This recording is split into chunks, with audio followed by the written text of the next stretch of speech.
আসসালামু আলাইকুম। আজকে কথা বলবো বিশিষ্ট আইনজ্ঞ মিস্টার শাখাত হোসেনের সাথে। আজকে আমাদের আলোচ্য বিষয় বাংলাদেশের রাষ্ট্র সংস্কার এবং নির্বাচনের পথে বাংলাদেশ। আসলে আপনারা সবাই জানেন 5ই আগস্ট বাংলাদেশের একটা ছাত্র জনতার বিপ্লবের মাধ্যমে একটা অন্তর্বর্তীকালীন সরকার প্রতিষ্ঠা হয়েছে। তাদের লক্ষ্য এই দেশে বৈষম্যহীন সরকার ব্যবস্থা এবং এবং বাংলাদেশ নতুন করে বিনির্মাণ করা। তো এই প্রসঙ্গে আমরা কথা বলবো। যে আজকে আমার প্রথম প্রশ্ন, আপনি কি মনে করেন বাংলাদেশের যে অন্তর্বর্তী সরকার যে 6টা কমিটি করছে এবং তাদের একটা মেন আমরা বলতে পারি যে একটা বিষয় হলো নির্বাচন, এই কমিটির মধ্যে একটা কমিটি ছিল, আপনি মনে করেন যে এই সংস্কার করার পর এই কমিটি কি একটা নির্বাচনের ব্যবস্থা চলে যাবে, একটা একটা স্মুথি বাংলাদেশ করতে পারবে মনে করেন? ধন্যবাদ আপনার প্রোগ্রামে আমন্ত্রণ করার জন্য। অতীতের মতো আবারও আমাদের এই ভিডিও যারা দেখবেন তারা আমাদের চাইলে আমাদেরকে লাইক, কমেন্ট এবং শেয়ার করে আমাদের সাথেই থাকতে পারেন এবং আপনাদের মন্তব্য চাইলে আমাদের এখানে কমেন্ট বা নিচে মন্তব্য লিখতে পারেন। এবং আপনার এই প্রোগ্রামে আসতে পেরে আমি নিজেকে ধন্য মনে করছি। তো বেসিক্যালি আপনি যে কথাই বলছেন সেটা হচ্ছে যে এই যে বাংলাদেশ আসলে 5ই আগস্টের পরে যে একটি সরকার গঠিত হয়েছে, হ্যাঁ, অন্তর্বর্তীকালীন সরকার, ইন্টারিম গভর্নমেন্ট অথবা তত্ত্বাবধায়ক সরকার, হ্যাঁ, যে নামই আমরা ডাকি না কেন আর কি, আসলে একটি সরকার বর্তমানে বাংলাদেশে আছে। এবং আপনারা জানেন যে আসলে দীর্ঘ প্রায় 15-16 বছর বাংলাদেশ আওয়ামী লীগ একটানা দেশ শাসন করেছে। তো এই শাসনকালীন সময়ে আপনার তিনটি নির্বাচন সংগঠিত হয়েছে এবং এই তিনটি নির্বাচন নিয়েই নির্বাচনে কিন্তু কোনো না কোনো ভাবে বিতর্ক সৃষ্টি হয়েছিল এবং এখনো সেটি নিয়ে বিতর্ক হচ্ছে। তো অন্তর্বর্তীকালীন সরকারকে অনেকে মানুষে যে বিপ্লবী সরকার বলে, আবার এক একজন এক একভাবে নামে ডাকার চেষ্টা করে। তো বেসিক্যালি আবার আমরা কিছুদিন আগে আমরা দেখেছি যে বিএনপির মধ্য থেকেও আবার অনেকে বলতেছেন যে এই সরকারের তো ম্যান্ডেট নেই, তাহলে তারা কিসের সংস্কার করবে, কিভাবে রাষ্ট্র সংস্কার করবে।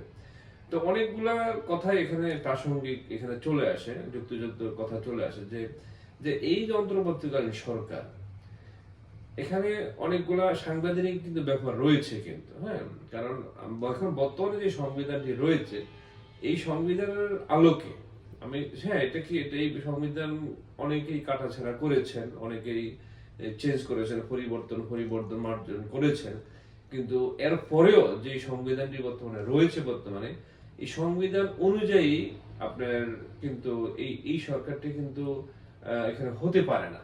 সেখানে একটি ডক্ট্রিনের আলোকে কিন্তু একটি সরকারটি কিন্তু আপনার অন্তর্বর্তীকালীন সরকার হিসেবে কিন্তু এসেছে। অনেকে আবার বিপ্লবী সরকার বলে, বিপ্লবী সরকার হলে তো আর সাংবিধানিক ভাবে রাষ্ট্রপতির কাছে শপথ নিয়ে আসার কথা ছিল না, সেটার আপনার শপথটা অন্য কোনো জায়গায় হতে পারতো, রাষ্ট্রপতির কাছে না। তো এখন এটাকে আপনি কি সরকার বলবেন? সাংবিধানিক সরকার না অন্তর্বর্তীকালীন সরকার না বিপ্লবী সরকার? It's a lot of things এখানে রিলেটেড। এখন বিএনপি থেকে শুরু করে আরো অন্যান্য রাজনৈতিক দল যে দাবিগুলো করছে যে তারা তো কোনো ম্যান্ডেট নিয়ে আসে নাই, এটা সত্য কথা। এখন আপনি যদি নির্বাচিত সরকার হন এবং 2/3 মেজরিটি নিয়ে যদি আপনি কোনো সরকার আপনি আসেন, সেক্ষেত্রে আপনি সরকারের সর্বময় ক্ষমতা, সুযোগ, সাংবিধানিক এবং সংসদ সব জায়গায় কিন্তু আপনি করতে পারেন। কিন্তু এই সরকার যেটি রয়েছে এটি আমি যেটা মনে করি যে তত্ত্বাবধায়কের আদলে এই সরকারটি 3 মাসের ভিতরে নির্বাচন দিয়ে তারা চলে যাবে। কিন্তু আদৌ রাষ্ট্র সংস্কার, সংবিধান সংস্কার বা যা সংস্কার মানে যে ধরনের সংস্কার কমিটি গুলা করেছে, এই ধরনের সংস্কার 3 মাসে আদৌ কোনোদিন সম্ভব নয়। তবে হ্যাঁ, এখন যদি আপনি এটিকে বিপ্লবের সরকার বলেন বা কি বলে দেশে একটি পরিস্থিতির শিকার হয়ে একটি সরকার গঠন হয়েছে এবং এখানে জনগণের ম্যান্ডেট রয়েছে, এটা জনগণের সরকার যদি বলেন, তাহলে জনগণের সরকার যদি বলা হয় বিপ্লবের মাধ্যমে জনগণের সরকার হয়েছে, তাহলে এই সরকার চাইলে যেহেতু যেহেতু জনগণ বিপ্লব করেছে এবং জনগণ বিপ্লব করেই কিন্তু জনগণের একটি সরকার বসিয়েছে, সেক্ষেত্রে তারা সংস্কার করার কিন্তু দাবি রাখে আমি মনে করি। তবে এটি 3 মাস 6 মাস 1 বছর 5 বছর এটি আসলে অনেক কম সময়, অনেক কম সময়। হ্যাঁ, কারণ একটি রাষ্ট্র সংস্কার করতে হলে যে সমস্ত অর্গানগুলো, যে সমস্ত ইনস্টিটিউশনগুলো আমাদের দেশে ধ্বংস হয়ে গেছে, এদেরকে আবার পুনরায় উজ্জীবিত করতে হলে 3 মাস 1 বছর 2 বছর 3 বছর, আমি বলি যে এটি আসলে খুবই কম সময়। এই 3 মাস বা 6 মাস বা 1 বছর 2 বছর সংস্কার করে নির্বাচন, এটা এটা এটা দুর্বিষহ, এটা এটা আসলে সম্ভব না।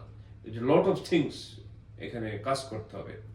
ইট উইল বি কোয়াইট ডিফিকাল্ট এই এই সংস্কার করে নির্বাচন দেওয়া, এখানে আরো অনেক সময় লাগবে আমি মনে করছি। জি, আপনি জানেন সরকার বিভিন্ন রাজনৈতিক দলের সাথে কথা বলেছে নির্বাচনের ব্যাপারে। বিএনপি ছাড়া প্রায় প্রত্যেক দলই বলেছে যে সংখ্যানুপাতিক নির্বাচনটা বেটার হবে, কিন্তু বিএনপি ছাড়া আসন ভিত্তিক শাসন নির্বাচন পদ্ধতিটা, এই ব্যাপারে আপনি কি বলেন, কোনটা উত্তম হবে? হ্যাঁ, আসলে আমাদের তৃতীয় বিশ্বের মতো আমরা যারা থার্ড ওয়ার্ল্ড কান্ট্রি, আমরা আসলে এখনো আমরা রাইজিং পয়েন্টে আছি। আমরা অতি ধনীও বলতে পারি না, আর আপনার অতি দরিদ্র দেশও কিন্তু আমরা না। আমরা মাথা পিছু আয় অনেক ভালো, বিশেষ করে ভারত পাকিস্তান থেকে আমরা অনেক এগিয়ে রয়েছি, এটা সত্য কথা। সো এখন বিএনপি যেটি চাচ্ছে সেটি তো আপনি জানেন, সেটি অর্থাৎ তারা আসন ভিত্তিক চাচ্ছে। হ্যাঁ, এটা সচরাচর হয়ে আসছে এবং হবে। তবে এখন অন্যান্য দলগুলো যে সংখ্যানুপাতিক হারে যে নির্বাচনের কথা বলছে, সেটি কিন্তু অ্যাকচুয়ালি খারাপ না। বিশ্বের অনেক দেশে আছে যতগুলো রাজনৈতিক দল রয়েছে, যাদের যে জনপ্রিয়তা, যাদের যে পরিমাণ ভোট তারা পাবে যে আসনে, অথবা দেশের বিভিন্ন জায়গায় যে পরিমাণ ভোট তারা পাবে, সেই পরিমাণ অনুযায়ী তাদের দল থেকে সংসদ সদস্য নির্বাচিত হবে তাদের মনোনয়নের মাধ্যমে। এটি কিন্তু হলে যেটা হয় যে এটি একটি সমান সংখ্যক এবং সংসদ সদস্য এবং সমানভাবে জনগণ এবং দেশের প্রতিনিধিত্ব করার একটা সুযোগ পেয়ে থাকে। আর সেক্ষেত্রে প্রত্যেক দলগুলো কিন্তু আপনার সেক্ষেত্রে তার সংখ্যানুপাতিকারে তাদের প্রতিনিধি সংসদে পাঠাতে পারবে এবং সে অনুযায়ী তারা একটা ভূমিকা রাখবে বলে আমি মনে করি। কিন্তু সেক্ষেত্রে একটি বিষয় রয়েছে, দেখুন আপনার এটা একটি নেগেটিভ দিকও কিন্তু রয়েছে। যেমন পাকিস্তানে আপনি দেখেন, পাকিস্তানে কিন্তু এই হারে কিন্তু আপনার সংসদ সদস্য কিন্তু নির্বাচিত হয়। তো সেক্ষেত্রে প্রেসিডেন্ট এবং প্রধানমন্ত্রী যে কোনো মুহূর্তে, যেটা ইমরান খান চলে গেল, যে কোনো মুহূর্তে প্রেসিডেন্ট প্রধানমন্ত্রী আপনি চলে যেতে পারে অনাস্থা প্রস্তাবের কারণে। আর সেক্ষেত্রে একটি রাজনৈতিক সংকট দেখা দিবে, দেশের সংকট দেখা দিবে। আর আমাদের মতো তৃতীয় দেশের যখন এই ধরনের শর্ট টার্ম গভর্নমেন্ট আসে, লং টার্ম যদি না হয়, তাহলে উন্নয়নটা বাধাগ্রস্ত হবে বলে আমি মনে করছি। আসলে তো অন্তর্বর্তী সরকারের মূল লক্ষ্য একটা দিন বদলের, একটা নতুনত্ব তৈরি করা, দেশে মানুষের মধ্যে আস্থা ফিরে না। আপনি মনে করেন নির্বাচনের মাধ্যমে জনগণের বৈষম্যহীন সমাজ ব্যবস্থা গড়ে তুলতে পারবে? অবশ্যই, কারণ আমাদের বাংলাদেশের মতো দেশে নির্বাচন অবশ্যই দরকার। যেহেতু মাত্র একটি নির্বাচন হয়েছে গত জানুয়ারিতে, একটা নির্বাচন মানেই তো এখানে মিলিয়ন বিলিয়ন টাকার প্রয়োজন, লক্ষ লক্ষ টাকার প্রয়োজন, বাজেটের প্রয়োজন। আমাদের দেশের বর্তমান যে অবস্থা, আমি মনে করি নির্বাচনের আগে সংস্কার করতে হবে। দ্রব্যমূল্য, বাজারে যে দ্রব্যমূল্যের ঊর্ধ্বগতি, এটাকে নিয়ন্ত্রণ করতে হবে। মানুষের মাঝে ক্রয় ক্ষমতা তৈরি করতে হবে। হ্যাঁ, আমাদের নির্বাচনটা আমরা অনেক পরে যাই। নির্বাচন কি হবে? একটি সরকার আসবে, সে আওয়ামী লীগ আসবে না, বিএনপি আসবে না, সংখ্যালঘু যেভাবে একটা কিছু আসবে, তাই না? তারপরে যেই দেশ হয়ে যাবে। আমাদের আলটিমেটলি কিছু হচ্ছে না কিন্তু, তাই না? এখন যদি সংস্কার এমন ভাবে করা হয়, যেমন দ্রব্যমূল্য নিয়ন্ত্রণ করা, এটাও আমি মনে করি যে অনেক ভেরি ইম্পর্টেন্ট ব্যাপার। এটাকে এখানে সরকারের হাত দেওয়া উচিত। তারপর আরো যে সমস্ত রাষ্ট্রযন্ত্রগুলো অতীতে সরকার ধ্বংস করে দিয়েছে, পুলিশ সরকার এটি দরকার। আজকে পুলিশ প্রশাসন কেন অস্থিরতা, বা কেন পুলিশ কাজ করতে পারতেছে না, কেন পুলিশ দলীয় লেজুর ভিত্তিক হয়ে যেই সরকার হবে সেই সরকার কাজ করবে, সেখানে সংস্কার প্রয়োজন। পুলিশ রাষ্ট্রের হয়ে কাজ করবে, জনগণের বন্ধু হয়ে কাজ করবে। লেজুর ভিত্তিক কোন দলীয় সংগঠনের নেতৃত্বে বা কোন দলীয় রাজনৈতিক ভাবে কোন পুলিশ প্রশাসন কাজ করতে পারে না। এবার আমলা রয়েছে, প্লাস আরো বিভিন্ন অর্গান রয়েছে, যে রাজনৈতিক প্রভাব মুক্ত যেন এই ধরনের সরকারি কর্মকর্তা কর্মচারী যেন ঠিকভাবে কাজ করতে পারে, বিশেষ করে আর্মি, নেভি, এয়ারফোর্স, তারপরে আপনি কি বলে আমাদের এনএসআই, ডিবি, তারপরে আরো যারা যে সমস্ত সংস্থা রয়েছে, তারা যেন রাজনীতির বাইরে গিয়ে তারা প্রভাবমুক্ত কাজ করতে পারে। এই ধরনের রাষ্ট্র সংস্কার কিন্তু অবশ্যই প্রয়োজন। আর তারপরে আমার মনে হয় নির্বাচনটা আসা উচিত, যেহেতু সবেমাত্র একটা নির্বাচন হয়েছে, আরেকটা নির্বাচন হলে দেশের অর্থ ব্যয় হবে কিন্তু কাজে আসবে না, সেটা আমি মনে করছি। হ্যাঁ, ধন্যবাদ আপনার এই প্রোগ্রামে আসার জন্য। আমি শেষ করার আগে আমি যে জিনিসটি বলবো, যে আসলে আমাদের দেশের যে রাজনৈতিক যে দলগুলো আছে, এদের আরো অনেক সহনশীল হওয়া প্রয়োজন। যে ক্ষমতা যাওয়াই যদি তাদের লক্ষ্য হয়ে থাকে, তাহলে একটা দেশ কিন্তু এই বিপ্লবের কোনো প্রয়োজন নাই। একটি বিপ্লব হয়েছে, ডক্টর ইউনূস উনি দেশে বিদেশে গ্রহণযোগ্যতা তার রয়েছে, এবং আমরা চাই তার যে গ্রহণযোগ্যতা, তার ফেসবুক, তার বিতর্ক থাকবে। একটা ভালো মানুষের সে সর্বগুণে গুণান্বিত নাও হতে পারে, কিন্তু আমরা তো চুজ করে নিয়েছি আমরা তাকে। এবং সে যে উপদেষ্টা যাদেরকে নিয়োগ দিয়েছে, some of them they are very young এবং কেউ কোয়ালিফাইড লোক। আমি যাদেরকে নিয়োগ দিতে ভেরি অল কোয়ালিফাইড।